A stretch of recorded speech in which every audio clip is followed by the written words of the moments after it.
Baie welkom by hierdie uitsending van die NG Kerk Oudtshoorn Wes. Ons het môre kerkraadsbevestiging en ons het behalwe die kerkraadslede baie leiers in ons gemeente wat op verskillende maniere leierskapsrolle vervul. En van leierskap gepraat, daar word toenemend oor leierskap geskryf. En as jy kyk na die opkoms van autoritaire leiers in die wêreld, dan is daar ook 'n vraag of dit 'n ander tyd is vir leierskap.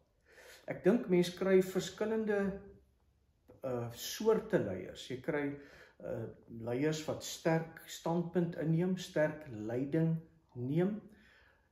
Jy kry dienende leiers wat meer organies leiding neem.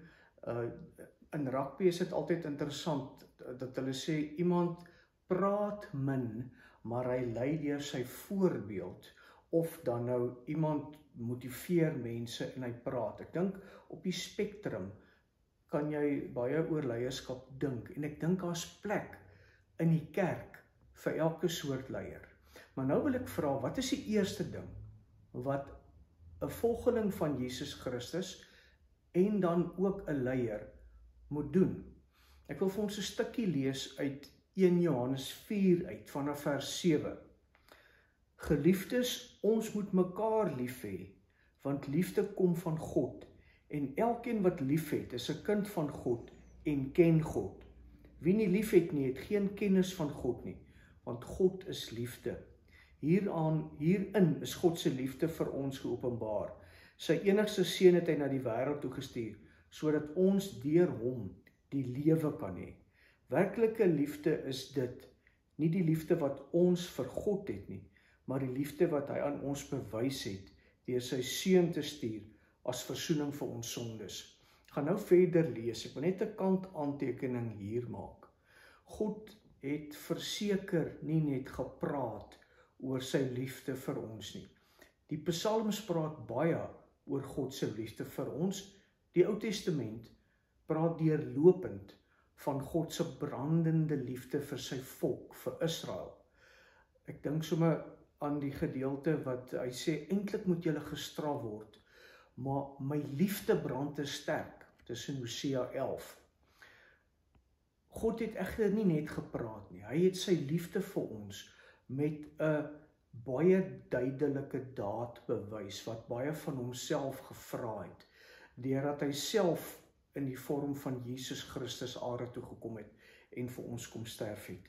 So as hy nou sê, werklike liefde is dit, nie die liefde wat ons vir God het nie, maar die liefde wat hy aan ons bewys het, deur sy seun te stuur, as versoening vir ons sondes, dan kry bewys 'n spesifieke betekenis. Hoe het God bewys dat hy vir ons lief het? By implikasie, hoe bewys ons dat ons medemense lief het? Ek lees aan.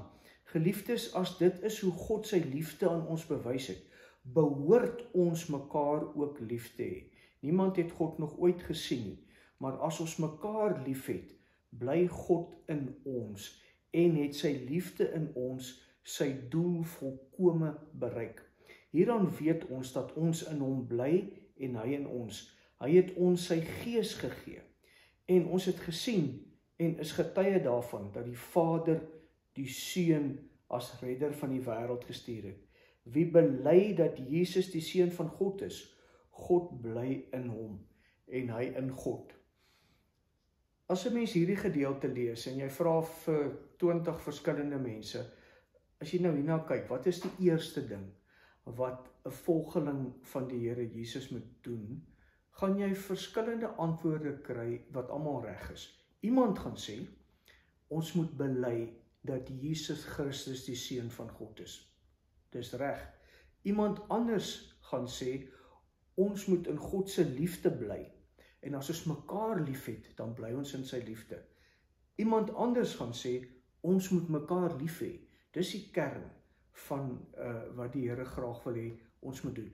Ek wil blaai na 'n ander bekende gedeelte, Johannes 15, oor die wingerdstok en die lote. Luister gou 'n oomblik hierna. Hy begin mos en sê, Jesus sê, ek is die wingerdstok, my Vader is die boer. Volgende vers, elke loot aan my wat nie vrugte dra nie, kap hy af. So hy begin met nie vrugte dra nie. En dan sê hy, maar elkeen wat vrugte dra, snoei hy reg, sodat dit nog meer vrugte kan dra. Luister nou hierna, en ek praat nou spesifiek met al die leiers by ons in die gemeente. Julle is alreeds reggesnoei deur die woorde wat ek, dis Jesus, vir julle gesê het. Julle moet in my bly en ek in julle. 'n Loot kan nie uit sy eie vrugte dra as hy nie aan die wingerdstok bly nie, en so julle ook nie, as julle nie in my bly nie. As ek na al die verskillende goed kyk, en ek sê, wat is die heel eerste ding wat ons as disippels van die Here moet doen, wat leiers moet doen, is dit om in Jesus Christus te bly. Nou, dit is bekende woorde, maar wat beteken dit? Hoe doen jy dit? As jy vir jouself 'n prioriteit stel, ek wil volgende jaar meer moeite doen om in die Here Jesus te bly. Wat beteken dit prakties? Hierso is iets hierin wat my help.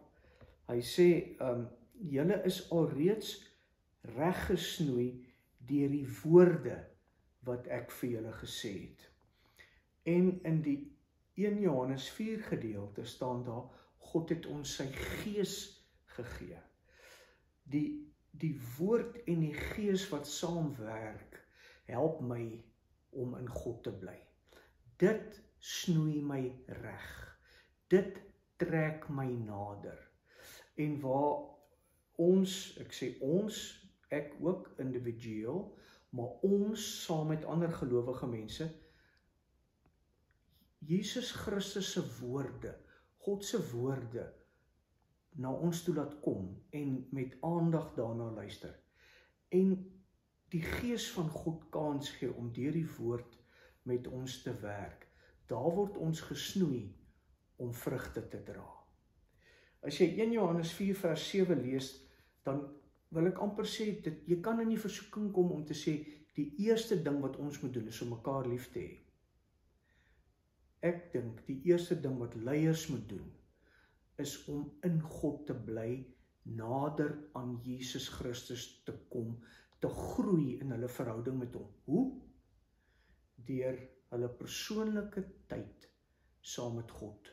Hulle persoonlike tyd saam met sy woord en hulle persoonlike tyd waar die gees van God kans kry om met hulle te werk.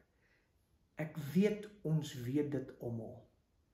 Ek weet, as ek dit sê, dan kan dit wees dat 'n mens skuldig voel en sê, ek weet dit, maar ek weet, in hierdie jaar het ek nie daarby uitgekom om tyd met God se woord, God se mense, onder leiding van sy gees deur te bring nie. Nou wil ek sê, as ons dit nie doen nie, waaruit dra ons dan vrugte? Want die liefde is die vrugte, maar die liefde is nie die wortels nie. Die wortels is God se liefde vir ons, en ons wat aan God vashou, en met sy woord moeite doen. Daar's 3 verhale in die Bybel van vrugtebome. Daar seker meer, maar ek dink aan die 3. In Lukas 13 is 'n beeld van 'n vyeboom wat nie vrug dra nie. En Jesus sê, die boer kom daar, eienaar van die vyeboom, hy sê, die boom, ek het 3 jaar hiernatoe gekom, niks vrugte nie, kap hom uit.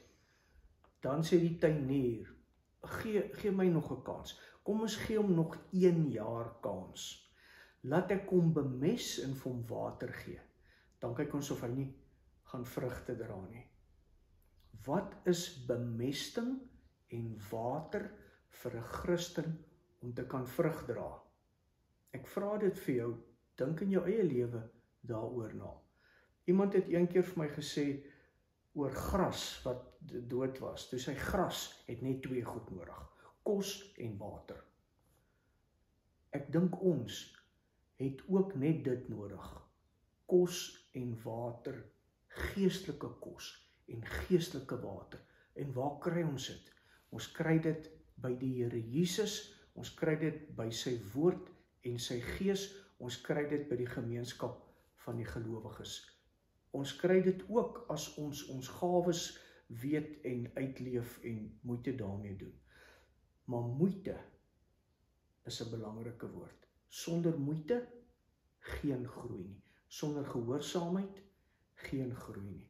Die ander twee beelde van plante wat vrug dra, die een is nou Johannes 15, wat ek 'n stukkie van gelees het van die wingerdstok, wat hy sê, party lote word afgesny, en party lote word reg gesnoei. Hy sny aan almal, maar party sny hy af, en anders sny hy reg, dat hulle meer vrugte kan dra.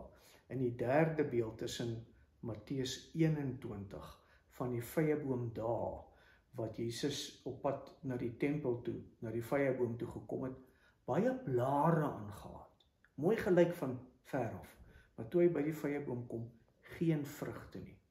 En weet julle wat? Jesus het 'n opdrag gegee en daai vyeboom het onmiddellik verdroog. Gelukkig vir ons is die ander storie ook daar, van gee hom nog kans, gee hom nog 'n jaar lank kans. Dankie vir die kanse wat ons het, om seker te maak dat ons vas is aan die wingerdstok, dat ons vas is aan die liefde van God, dat ons dit ken en verstaan, en onder die leiding van die Heilige Gees vrugte dra, vrugte van sy liefde aangee vir ander mense. Kom ons bid. Here, ons weet alles. Ons sukkel partykeer omdat ons nie moeite doen met ons eie Bybelstudie, met ons eie geestelike groei, met ons eie gehoorsaamheid nie. Dankie dat ons kan lees in 1 Johannes 4 dat U vir ons U Gees gegee het om ons te help. Help ons asseblief. Ons bid dit in Jesus naam. Amen. Ontvang nou die seën van ons Here en gaan in sy vrede. Die genade van ons Here Jesus Christus, die liefde van God ons Vader en die gemeenskap van die Heilige Gees sal by ons wees en bly. Amen.